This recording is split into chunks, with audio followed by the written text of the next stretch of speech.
Our scripture this morning comes from the Old Testament book of Proverbs. And it's just a collection of, 6 wise sayings found in the 22nd chapter.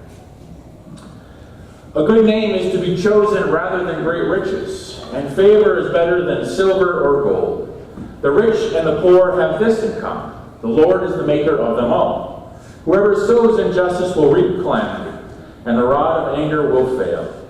Those who are generous are blessed, for they share their bread with the poor. Do not rob the poor because they are poor, or crush the afflicted at the gate. For the Lord pleads their cause and despoils of life those who despoil them. The word of God for the people of God. May the Spirit add a blessing to our understanding of it.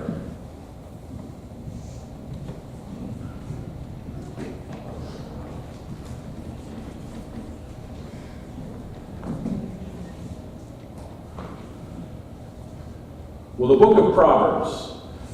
Not a lot of sermons maybe come from the book of Proverbs, but it's an important book in the Bible because it offers us a lot of advice on daily living. And when doing a little bit of research for the sermon, I found this quote that talked about Proverbs are a spiritual guide for ordinary people on an ordinary day, when water doesn't pour forth from rocks and angels do not come to lunch. I mean, Proverbs isn't a book about miracles. Proverbs is a book of how to get by living day to day. So it's a book of advice. And sometimes we don't take advice real well. If it's like my boys, when I try to offer some fatherly advice, their eyes roll about as far as they can in their head, and they tune me out. I do have hope that maybe some of it sinks in. And the more I say it, maybe the more it learns. But we don't like to get advice from people, usually. But the book of Proverbs is advice from God, how to live our daily life. Tradition assigns the authorship of the book of Proverbs to King Solomon. Jewish rabbis say that King Solomon wrote the Song of Solomon when he was a youth. He wrote Proverbs as a middle-aged man, and he wrote the book Ecclesiastes as an older man. Some say a disillusioned older man. But Proverbs is usually attributed to the King of Solomon. It's a collection of sayings, and in honesty, there is no real way to attribute all of it to King Solomon. Some of it maybe, but not any of it were dated even with certainty. But it's one of the preeminent wisdom books in the Old Testament, along with Job and Ecclesiastes. Wisdom literature aims to teach us wisdom, that is, how to live well. It's handed down from parents to children, but it's not based on revelation. It's based on experience and observation. And it's grounded in a right relationship with God. So it's almost like an older person who has lived life has written down, here's what's gotten me through life. Here's things that I've found that make life easier, make life happier, makes my relationship with God better, and kind of wrote it down. It seeks to train young people up in the way they should go. Upholds the virtues of honesty, hard work, self-control, respect for authority. Addresses things in everyday life, such as economics, friends, family, work, politics, all kinds of stuff. The ones we read this morning are just 6 different sayings, and kind of the way we should live life. They don't really build upon each other. They don't necessarily even go together. They're just sayings, quick little sentences that teach us a little bit about life. So I thought today on Confirmation Sunday would be a great time to offer some advice for the 6 confirmants. So we'll give some to them, which I know as in the class every week we did, they sat with rapt attention and they soaked in every word that we talked about and went home and shared it with their parents about the wonderful half hour they spent with Pastor Brian. Every time, right? Don't lie. Not in church. Some of the times. As I hope with the boys, at some point something might have sunk in. I don't know. But when we do confirmation, we'll talk a little bit more about it when we start the service of a little liturgy of confirmation. I'll talk a little bit about how I view confirmation and what I kind of do with the kids a little bit. But a lot of it is simply just kind of exploring the Bible and understanding how it kind of teaches us our life. But when these Proverbs came up, I thought it was pretty neat that it happened on Confirmation Sunday, because they speak, I think, to a lot of how we organize our lives today, or what things that kind of trouble us. So just for the first couple. The first one says, choose a good reputation over great riches. Being held in high esteem is better than silver or gold. It's interesting to see that so much of our lives revolve around our phones now, right? Around computers, around social media. And a lot of it is about how many comments can I get, how many likes can I get, what can I do that makes me stand out, right? What's going to make me popular? A big word for kids growing up. I don't think that's probably changed from when I was younger, except I didn't have something to record everything that I said or wanted to say about somebody else. But we worry about, are we liked? Is this going to make us popular? And the proverb tells us that a good reputation is better than great riches. In Hebrew, it means good favor. Not celebrity or fame, or not physical beauty, or not money or anything. Nothing that can be spun by a good public relations person. The proverb means that a good name or a good reputation is something earned over many years. It implies integrity and honesty and responsibility, and it can't be bought. It teaches us that a good name is better than all the riches in the world. If you think about it, it takes years to build your reputation, right? It takes over time, being honest, living with integrity, being responsible. Over time, you start to build that reputation. And how soon and how quickly can that reputation be lost? In just a few seconds. Unfortunately, that choice can be made that you lose your reputation. So this proverb is telling us that we live with integrity. I tell my boys a lot, probably too often, that if you lie, it's going to be found out. Maybe not in a couple days, maybe not in a couple months, maybe not in a couple years, but eventually it will be found out. If we can't trust you with some small little things, and when it comes to the big things you want us to trust you, we're going to say, I can't. I remember all those little times you wondered, could we trust you?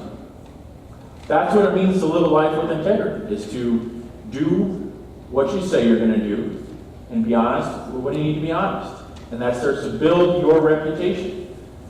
The trouble is, it only takes a second to break that down. One bad choice can break down that integrity. That takes a long time to build. So that's why it's more important than even riches or gold. Because if you can be trusted, if you can be seen as a person with integrity and honesty, that's going to open up so many more doors in your lives than anything else will. You can have all the talent, all the looks, all the money in the world, but if you're not a person that has integrity and honesty and responsibility, not going to matter. Another one is to live by principle. Sometimes I fall in this trap too. We kind of want everyone to like us. I think most of us would rather have people like us than not like us. So sometimes we live when we're trying to make everyone happy. One of my mentors told me once, he goes, sooner or later, he told us to his congregation quite often, he goes, sooner or later, I'm going to let you down. He told them, if I haven't done already, just hang on. It's going to happen. And he says that's okay. Because everyone is going to make mistakes. You can't make everyone happy. If you go through life trying to make everyone happy and making decisions on if someone else is going to be satisfied by it or not, then you're going to go through life running with your head cut off. Trying to make everyone else happy, and you yourself are going to be miserable. Instead, the Proverbs teach us to live by principle. To live by God's principles, more specifically. And a lot of times, what God wants runs contrary to what the world wants. And some of those decisions might be unpopular. Some of the decisions you make to live by God's principle might not make others happy. But if you're living by God's principle, it will make you happy and more fulfilled. Another one that they talk about is living with intentionality. And I think this is a big one for all of us. Make your world and your family a better place. There's a story told by a rabbi about a group of people traveling in a boat. One passenger takes out a drill and begins drilling a hole under his seat. The other passengers, quite understandably, complain about this action, that it might cause the boat to sink. "Why should this bother you?" says the man. "I'm only drilling under my own seat." The others report, "But the water will rise up and flood the ship for all of us." The moral of the story is pretty clear. One person's actions can have a big effect on the whole community. And the inverse of that is true. A single positive change may transform an entire community too. What we do definitely has an effect on those around us, how we live. Your actions, whether good or bad, can affect a whole community. It can affect your whole class, maybe even your whole school. Your choices to include others, or your choices to be nice to others, your choices to seek and help others out probably will have a ripple effect. Or if we choose to ignore, or if we choose to put down, if we choose to join in the negative all the time, that's going to affect our community too. Just as that man thought he was only bothering himself by drilling under the seat, he didn't realize that he was part of a larger community. That's a lesson that all of us can share, and all of us need to know, is that our actions affect our community, our families.